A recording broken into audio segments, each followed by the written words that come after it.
Hi everyone, welcome to Hot Seat with Cognizant Clay. I am your host, Clayton Terrio. Today on the show, the guest is Perry Esler. Perry is the executive director of Jessie's Journey, which is a non-profit organization which provides advocacy and awareness for Duchenne Muscular Dystrophy. He is also a former CTV London news anchor. I hope you guys enjoy it. How are you? Good, how's it going? Not too bad. I like the shirt. Yeah, it's my new shirt, my new Spider-Man shirt. It's my favorite superhero as a kid, so I'm being a little nostalgic. There you Can go. never be too old for superheroes, right? No, that's true. Well, it's Awesome. nice to see you again, Perry. Thank you for doing this. I do appreciate it. Not a problem. So, well, to start off, how have you been doing through all this COVID craziness? It certainly has been quite a challenge, hasn't it? We were kind of just trucking along in the early part of the year, and we heard about this disease back in, maybe a bit before Christmas, and then of course a bit more of it in January and February, and then only to find out that it just completely stopped our world in its tracks, and literally has affected almost every person in every way. And it's been it's been an interesting time. I think that there's been some real positives out of it that you kind of realize, and then just some real disappointing things too, just in terms of the way that maybe some people have reacted to it or otherwise. But and I also feel just badly for people that are compromised and can't get out the way some of us can. Exactly, and I think it is what it is, right? You gotta manage it to the best of your ability, and that's about all you can do. Yeah. So you work in nonprofit, Perry, but first I'm just going to start off. So you originally started in broadcast journalism. You got your degree from Canada University. And I'm just curious, why did you originally go into journalism? What was it about journalism that struck you? For me, Clayton, it was quite honestly something that I was very passionate about as a young person. I love sports, was always a fan of following the news as well and politics, and would just watch news and sports on a very regular basis. But being a big sports fan, I was drawn to, and I played hockey and I played baseball and those types of things. Never knew I was never going to be good enough to make any money at sports. But what I really liked, I liked listening to Hockey Night in Canada and the announcers, and I would spend a lot of time as a Leaf fan back in those days in the 70s and early 80s. You couldn't see as many games as you can see today, so you had to really listen to the announcers, and I embraced radio, to be quite honest with you. I enjoyed journalism, but when I went off to school, my real goal was to get a job in radio. I listened to radio all the time back in those days, both from a news standpoint and a music standpoint, and so it was something I really enjoyed, and it's what I always wanted to do. And in '84 I went off to college, and I was able to get my first job in Sudbury soon after, and that's where I spent the better part of the next 14 years, really, was working both between radio initially and then later in television in Sudbury and back here in London, Ontario, where I grew up. So I was just always drawn to the idea of storytelling, and trying to be professional in that regard in terms of sharing news or sports. Exactly. And so you were a news and sports anchor for Mid Canada Television and then CTV for, I think it was about 15 years your career was between both. Yeah. What are some of your fondest memories about those times being a TV anchor? I'm sure it was quite the fun experience. It was. I mean, as someone who grew up wanting to really, do that, although, as I said, initially it was not necessarily the TV side of it. It was more about just being in radio and working in a radio newsroom and covering stories and being able to share that with the audience. So initially that, and I think, some of the highlights, I always tell people, I got to do a lot of things that I always dreamed of doing. Things as simple as, hosting an election coverage, municipal or provincial or federal, being part of those in a reporting capacity, hosting live events that were exciting for the community. Being able to, then do some sports when most of the sports that I did was working closely with sports teams in the community, but also having the opportunity to meet some professional athletes along the way as well.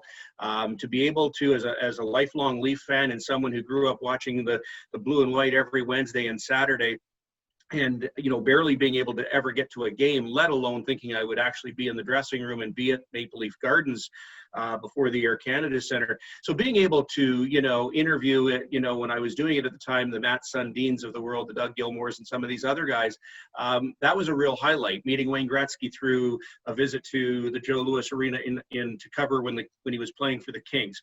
Just things like that were always interesting to me. Had the opportunity to cover the 1992 World Series with Toronto, and at least the home games, not on the road, mind you. But nonetheless, to be part of that atmosphere and to get into that stadium and be underneath the stadium afterward, as part of the interview opportunity of the players, it was really just special. So all of those types of different things, but it's the people you meet along the way. It's the human interaction, the stories. There's the professional stuff, but you really meet a lot of cool people when you embrace yourself in a community that is really attached to its media outlets. And I think that's really what drew me to it. And you can make a difference in that industry. And that's what's cool to see as well. Definitely. And that's back when our Toronto teams were a little more successful. So I'm sure it was quite exciting. It's definitely been a long time coming, but I couldn't imagine covering the World Series. That was just... Yeah, it was. I still have the pass that we all have to wear around our necks, and just to see the city at that time, because I listened to the Jays, on the radio many a nights, and they weren't putting a whole lot of people in the old C&E Stadium, but here they were now at what was called Skydome at the time, and to see that city and to see that place and just to be in the environment of the World Series was quite special. So, you take that stuff in, you enjoy it, and then you take it for what it is. But it was an opportunity, and I enjoyed every minute.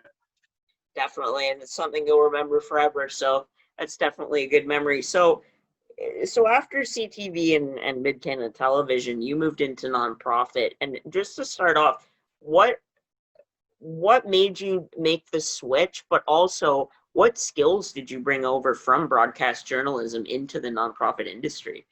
Oh, that's a great question. I think, for me, it's I almost feel full circle in a little bit of a way when I think about where I'm at today at Jessie's Journey, which is a charity that raises funds and awareness and advocacy for Duchenne Muscular Dystrophy. Because when I went to CTV in London from Sudbury, it was 1989. And I got to meet John Davidson, who also worked at CTV in London. And over the period of time, we became close just as colleagues. He was doing sports, I was doing news initially. And I later, as I said, moved into sports. But we would get to chatting, and I got to know John well. And what I found out, which he didn't share with me early on, was that by the early 90s, he was planning to do something quite significant because his son was diagnosed with Duchenne Muscular Dystrophy. And he wanted to make a difference. And he said, the only way I can do that is to try and raise money to put it into Duchenne research.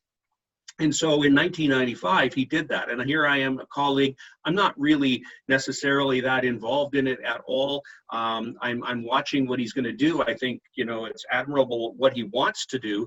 But I'm just working away. I have a couple small kids of my own by this point, wishing him well. And that summer in 1995, I joined them on the road a couple of times. And I had always been involved in charity work when I was in my media career anyway. It's always good to be able to give back. And it's a way that I felt I could use some skills to be able to help the Lung Association or the Canadian Cancer Society or whatever other local group might have asked me to be involved.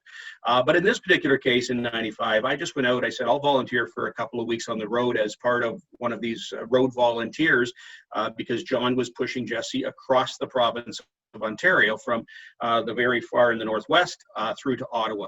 So when I was involved in that, I became very touched. I saw a community of people, wherever they may be from, rally around this individual and this cause.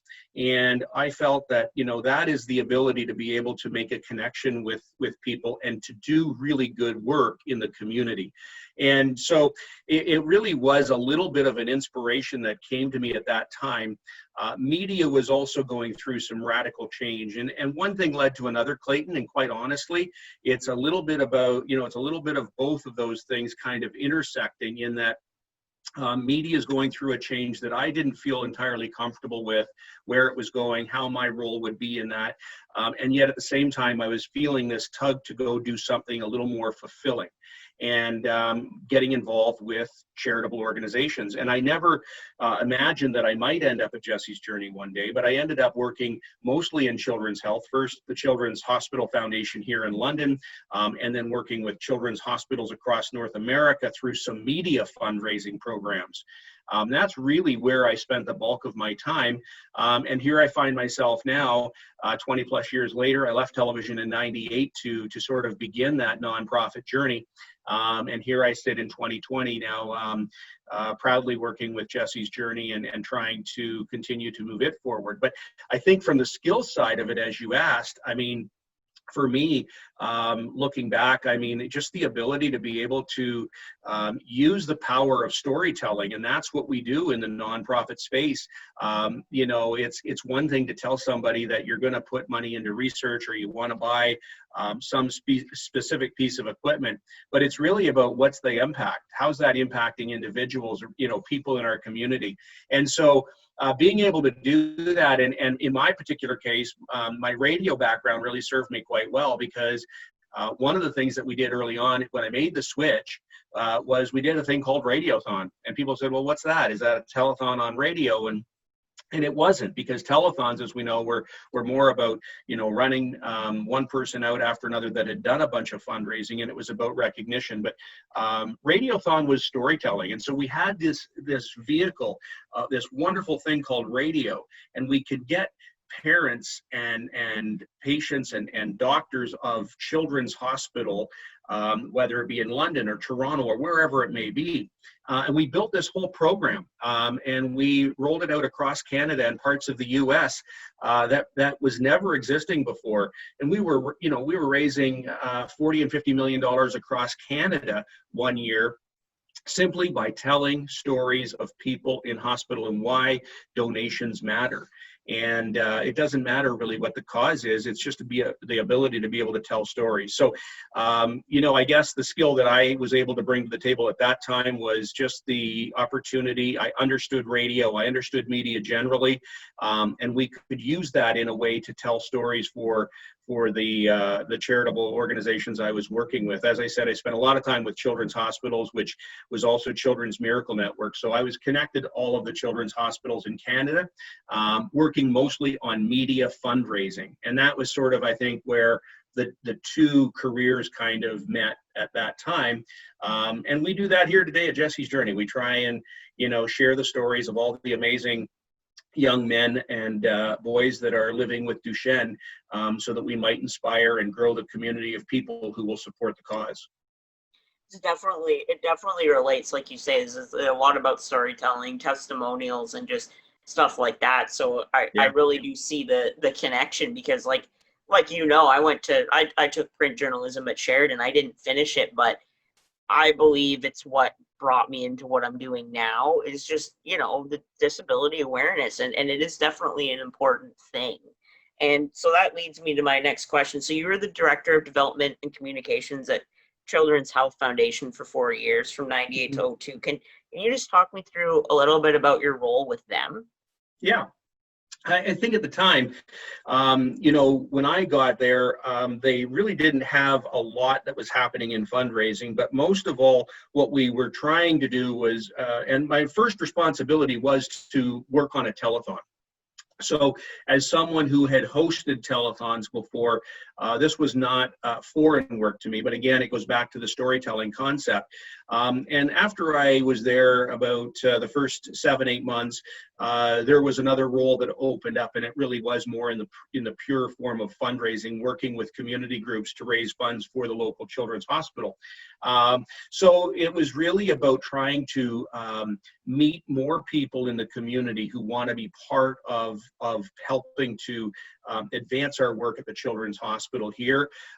We did some work on the communication side to refine the brand. It had a different name prior to that, so we modified the brand, and really, I think perhaps added a little sophistication to the work that was being done by the foundation as it grew. And so I spent 4 years there before moving off to Children's Miracle Network. The thing I'm most proud of at Children's, I think, in addition to some of the brand work, was really the evolution and the development of this radiothon concept.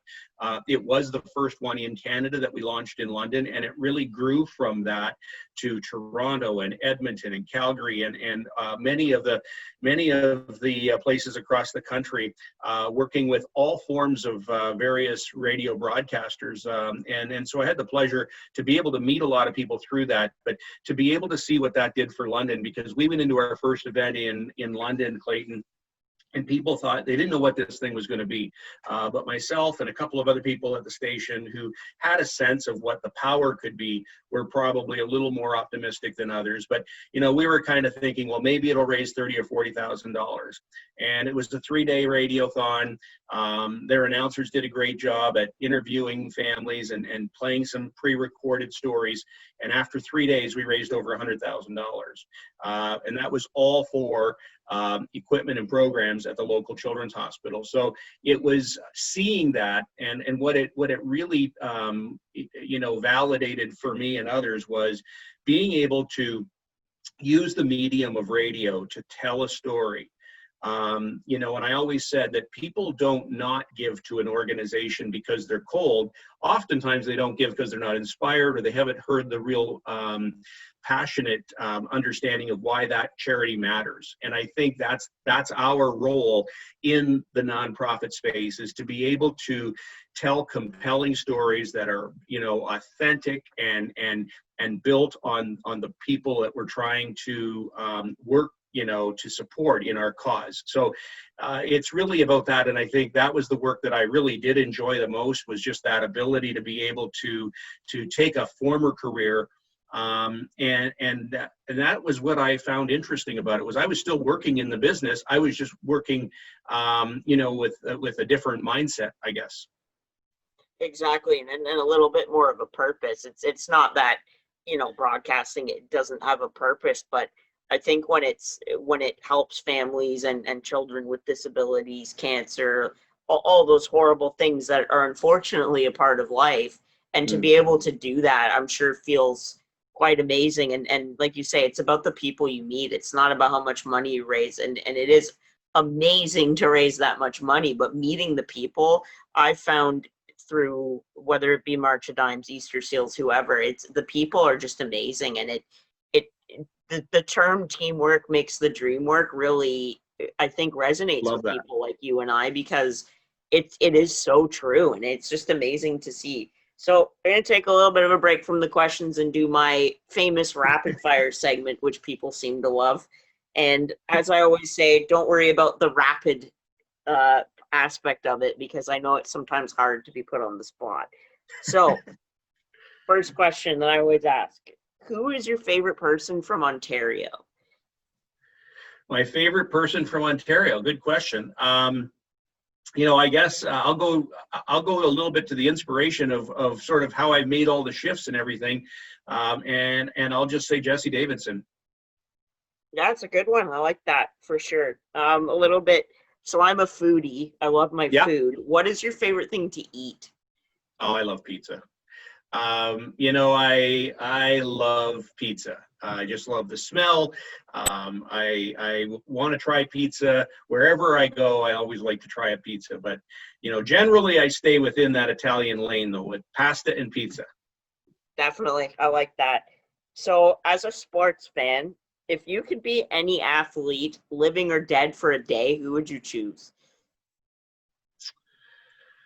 Wow. Any athlete. I think it would be Frank Robinson. Um, quite taken by the Frank Robinson story. I think that to have lived at that time in what America was like then was something that now I think it's sadly we're seeing a little bit of the glimpses today even. But I think the Frank Robinson story for me is just one that I'm always drawn to in terms of being able to understand what he had to live through and the sacrifice he made. And yet the what he was able to do for people in sports and in Black culture. Definitely, I like that answer. That's definitely a good one, and like you say, right now, especially in the last month, I think is a very appropriate answer for sure. And just last question, I'm just very curious about this because there's so many aspects of it. What is your favorite part about doing nonprofit work? My favorite part is working in partnership with so many people to make a difference. And I think it goes back to when I think back to the early '90s, and I was working in television. And make no mistake about it, I enjoyed my job. I never ever felt I was dragged into work. But the one thing that was always missing for me was that feeling of purpose. And I feel that, I'm here, no different than any other human being, but my goal is to, if I can make a difference while I'm on this planet, then I want to do that. And I want to be involved with good organizations and good people where we're all pulling in the same direction for the same cause, because together I know we can make a difference. Whatever your charitable organization or your charitable interest is, that's helpful. I love being part of a community that cares. And so for me, it's really just, Clayton, about being involved, and it's the partnerships and the people that make everything work. So when I think about, what is it that I'm really drawn to in this and how I feel at the end of the day, I always think back to, in this case, have we done more for the Duchenne families today than we could have? And if we can positively answer the question that we're moving forward to do the best job we can to support that community, then that I feel good for that. Definitely. Great answer. I like that answer. So I'm going to be looking down a bit here because this next question is a little long-winded. You've got quite the resume. So I had to try to put this into one question instead of several. So as you said, the Children's Health Foundation, was your main start, but then you moved to Children's Miracle Network, and you were the vice president of marketing, corporate sponsorships, and fundraising. So you continued the radio and media kind of inspiration, I suppose is the word, and you raised $140 million for the charity from 2002 to 2016. You tell me just first a little bit about the work with the Children's Miracle Network, and then I'll extend that in a minute. Sure. Yeah, I made the transition from London, where I was working with the Children's Hospital Foundation there, to Children's Miracle Network in a very similar role. At the time, it was 2002, and in 2002, we were growing this radiothon thing from just London to Toronto to other parts of the country. And then I had been working with them on a short contract while I also continued on my other work.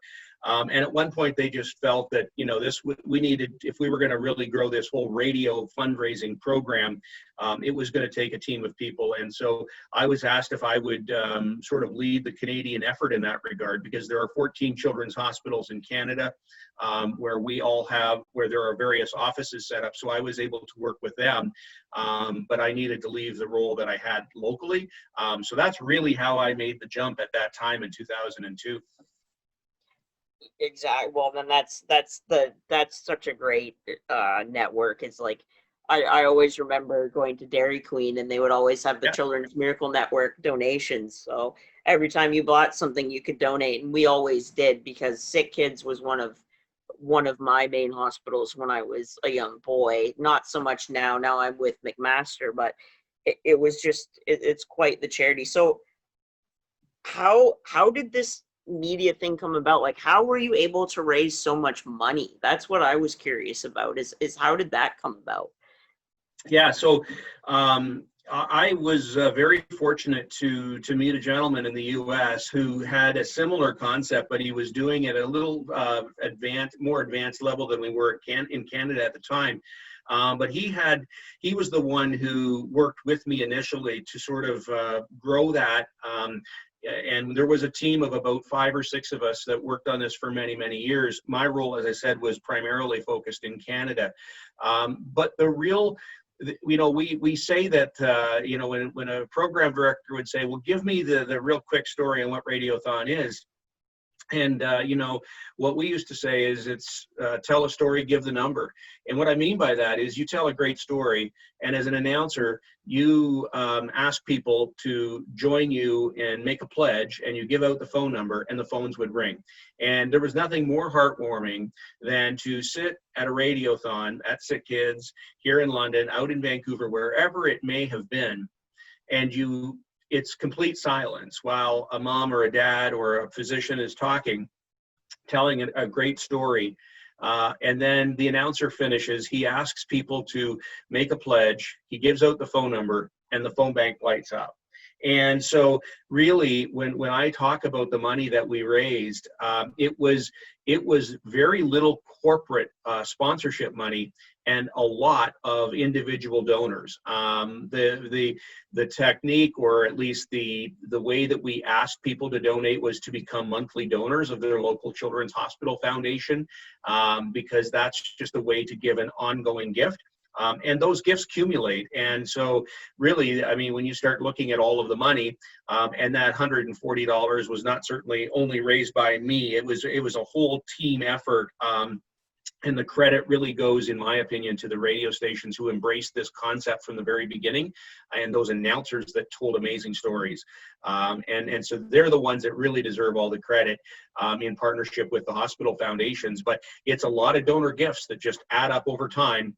And, it was something that was quite heartwarming. And for me, it's just a real pride point, because being able to see this idea come together and not only happen in London, or not only happen in Toronto, but something that, because initially when we first started this, Clayton, people would say, well, that might have worked in that market. It'll never work in this market. And, until they would let us actually do it, it was quite interesting. But it worked everywhere. We also, for a short period of time, even did this internationally with radio stations in Australia, the UK, and Ireland. And so to see it not only work in London, Ontario, but also see it work in other parts of the world, was truly understanding that it's kind of back to what I originally said when I started. And that is, I got into media because I love storytelling. I love the difference that radio can make just by people listening, because you listen different than you watch. And the power of a great story, someone who knows how to do a great interview on radio, really resonated with people around the country and across North America. Definitely, and that's just amazing to hear. That is a lot of money. That's, like you say, that's a whole team. That's several cogs in the wheel working together, and it blows me away how generous people really are. And like you say, is they have to be, their attention has to be grabbed first before they help out. But like you say, if you have a good medium to use, I find it's great. Like I'm nowhere near that with my channel, but it's just amazing the people you meet, and just their stories. The diversity of the disabled community and the charitable community really is what keeps me going. And I absolutely love it, because like we would have never met if it wasn't for it. And it's really cool to see. So this question, it kind of comes full circle. As you said, you worked with Jessie's Journey as a volunteer originally. So currently you're the executive director at Jessie's Journey. And like you say, it's a charity dedicated to raise funds and awareness for people and families living with Duchenne Muscular Dystrophy. So just tell me just a little bit about what your role is today with Jessie's Journey. Yeah, I started here. As I say, I mean, I was just a bit volunteer back in 1995, and have known the Davidson family and knew Jessie.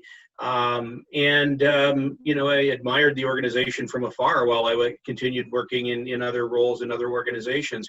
And it wasn't until 2018 and the opportunity came, the position was available, and I explored it. I'm a Londoner. I'm really not going to be leaving here, so it wasn't like and it's an organization that has a special place in my heart. But I also wanted to be able, if I can make a difference, then great. So it is kind of full circle. So the role here was to come in and assess, like anyone would do at an organization, and figure out how do we do even more for the community. Jessie's Journey was founded on a lot of grassroots fundraising, which is great. The mission was and still is to fund Duchenne research around the world and help advance research and try and bring clinical trials into Canada and get us closer to treatments and a potential cure. And we've, for 25 years, that's been the focus of the organization. John started out by wanting to raise $1 million for research, and now we're over $13.1 million in research funded. This year alone, we funded $1.6 million. So those numbers are continuing to go up, and it's never enough. But our role has expanded a little bit beyond the research. We now see that we can make a difference and be very, very important in the lives of all Duchenne families across the country through advocacy. I think it's important that we unite our voice so that we can try to figure out how do we move some of this stuff forward more quickly here in Canada. Treatments and trials are available in other parts of the world, and we're not getting them here. Why is that? So we feel that, by uniting our collective voices and building an advocacy program, we can do that. We also felt it was very important to be more of a resource of education and information for families. So, we've built a series of programs, virtual now, but sometimes in person if we ever get back to that, where we bring the community together, bring researchers together, bring clinicians together, bring physiotherapists, and let parents have that time to understand more closely. So, we're working on all of these. It's really about trying to build the engagement of the Duchenne community. It can feel like a lonely place, as people will remind us. And so when we can unite people and realize that the disease is there, we can help make a difference, and that difference is in connecting people while we continue to fund research. So we do our own fundraising. There are families that do fundraising and donate those dollars to us, and then we grant it out to research once a year. So it's really about trying to be tightly connected to the community. And they can tell us what is important to them. And that's really how we've grown the work the last year and a half, understanding that there was more that we felt we could do on behalf of the community. Exactly. Well, as someone with Duchenne, I thank you for all your contributions, because it really is, like you say, it's not many people know about Duchenne, and it's not super rare, but it's not common either. And I think it's just great to see. And then also thank you for all your charity work throughout the years, because it's really great to hear these stories. I love it. So just as a recap, obviously right now with COVID, it's really hard for a lot of people, especially the disabled community. Yeah. How do you think, and what ways, but how and in what ways do you think we can continue to raise the awareness until life gets back to normal? What are some things you think we can do as a community? Well, like everybody and like every organization, we've had to switch to a real virtual component. Although we were looking at some areas like that before anyway. But we have a walk that we used to do every year. It was a community walk, and it was here in London. And that's great. But it went away obviously in the spring with COVID hitting us. And so now it's been forcing us to innovate a little bit and figure out what does that look like. So we're relaunching that. And, it's going to happen in September on World Duchenne Awareness Day. I think things like drawing attention to World Duchenne Awareness Day and using tools that you have as a group. I think if everyone's doing these one-off things, they may not be as helpful. If we can all kind of unite around some common efforts, I think we can grow those grow the awareness. And I think it is really critical that not only when we talk about Duchenne, but we talk about rare disease generally, there's a lot we all can do as Canadians. And so we have to unite our voice, and that's where, do what you can with what you have. But for the Duchenne group and working with us, we've got our walk, we've got all these other little activities. We also created an event last year, which this will be the second year this year. And Clayton, I think you're going to be involved in it. It's Squad Up. But, when we talk about creating awareness, there's so many opportunities now because the world is so virtual. And even gaming, you may be surprised to hear this, but gaming itself is the #1 leisure activity in the world. And when I was at Children's Miracle Network, we had a very similar activity. It was a program that united people who really had a fascination with gaming, and they could, game with each other online. But more importantly, they could grow awareness for children's hospitals. We want to do the same thing with Duchenne. And so I got your shirt here, Clayton. I will get this to you. Yeah. So Squad Up is our version, and on September 26th, we're inviting people to game as much of that day as they want. We'll have, integration through Twitch and all the other streaming platforms so that, people that are really into it can participate.